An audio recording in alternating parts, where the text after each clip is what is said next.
So I decided the ends, this is going to be a 16-inch wide box. Last one I did, I don't know why, but I trued up all those ends and I cut them all at once while they were together. And then I did the same thing on this side, but I don't know why I did that. When you could just cut them individually at the length that you want. I don't know. A lot of the things I do are pretty squirrely. Even my ideas are kind of crazy sometimes. Yeah, so I'm going to cut these ends off. And then do that again with these. Countersink each one of the boards. Even though they're locked together, I figured I would give it a little bit more oomph so that they don't break apart or bulge or do what I think they might do. But yeah, I think anything over that, because I don't know why, but dirt's at a premium and I don't have any extra, even though I was thinking of taking some of the where the building was out of there to put in these boxes, but that would leave a huge hole. Yeah, so that's kind of where this is at right now. Okay, so I put the top and bottom screw in. It's a little gappy, but not bad for 80-year-old wood. Figured I'd finally give you guys a little bit of me actually building something. So I always give you the before and after, and I never really show you how I did it. So yeah, I had to get some. My clamps just don't go long enough to hold these, push them together, so I had to get some help putting the other end on. Yeah, just put a little countersink, 1.25" zinc screws so they don't rot out.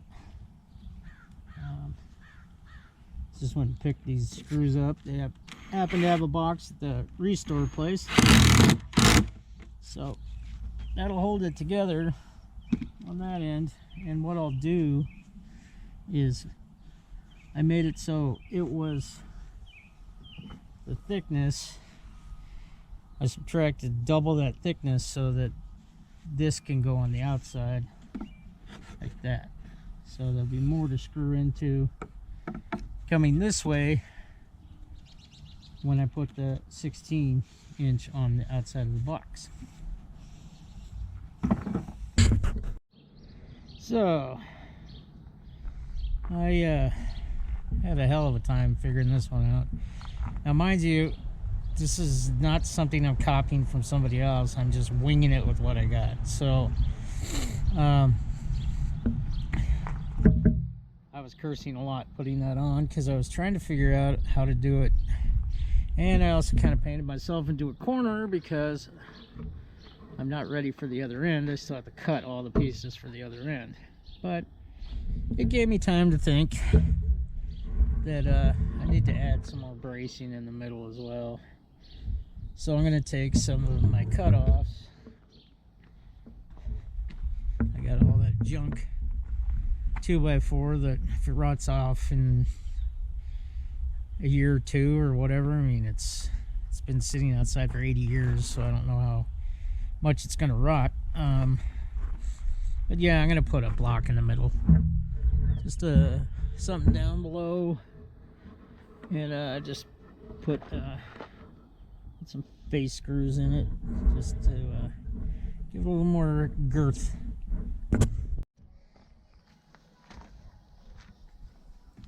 So this used to be the driveway over here.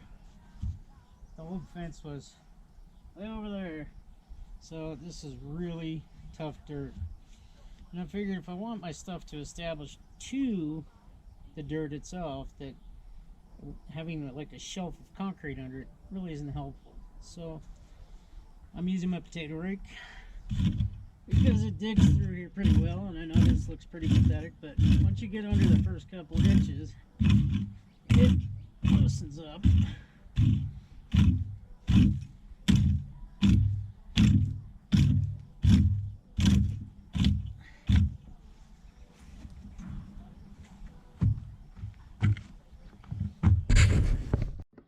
like I said, I was winging it,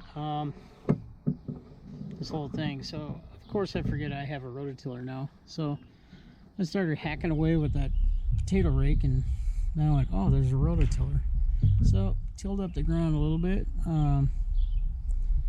See, I have more space on this side because that's where the honeysuckle is going to go, because I want it to climb up.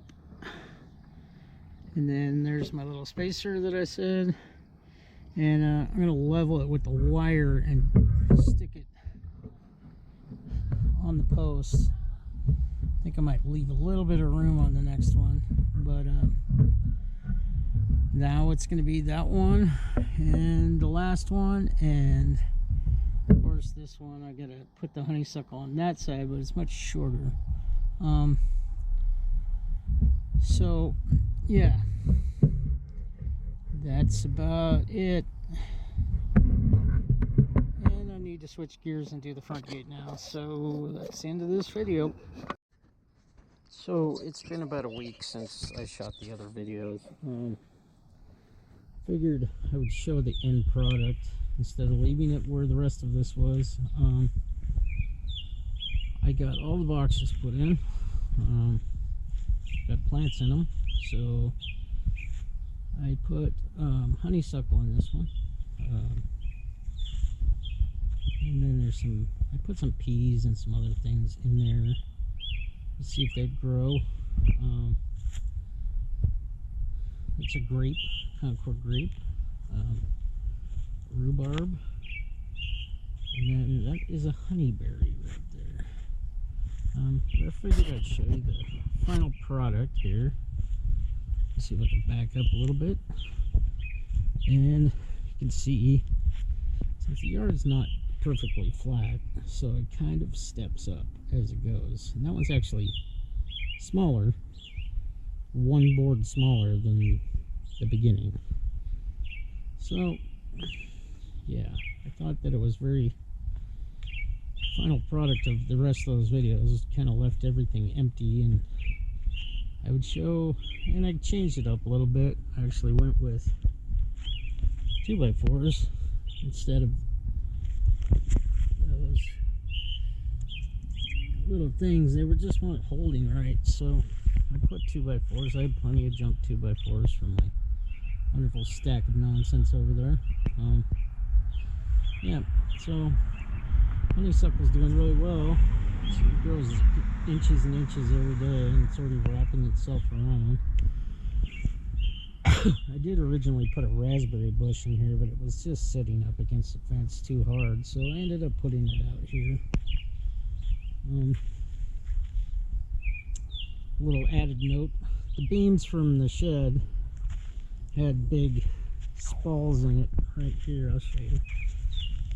See where it was out in the weather. I mean, most of it was good, but I was going to use it for something else. I was going to start a pergola with it, but I figured an edging around my garden would be pretty good. Yeah, so I've got stacks and stacks of stuff if I ever want to make more boxes, but those things took extremely long time to build. They were just very time consuming. I built like one a day because it would take me a couple hours to do it. It was just you know, building the side and then getting it all together, build the other side, getting it all together, and then I'd build the ends, and then I was by myself. So I mean, if I was using a nail gun or a staple gun, probably would have been exponentially faster, but screwing these together, and I was getting really tricky and realized these just holding dirt, I don't have to make them, you know, perfect, because nothing I really build is perfect. But yep, so nice growth in these boxes. Looking forward to everything growing out. That rhubarb's going to be cool. I haven't had a rhubarb plant since I was a little kid, so just trying new stuff this year. Next year is going to be a whole different animal. I don't know if I showed the finished gates. I still have to build a thing to hold a bar on the back, but yeah, just a little extra because didn't like the rest of the video where it ended, so I thought I would add this on. Alright, thanks for watching.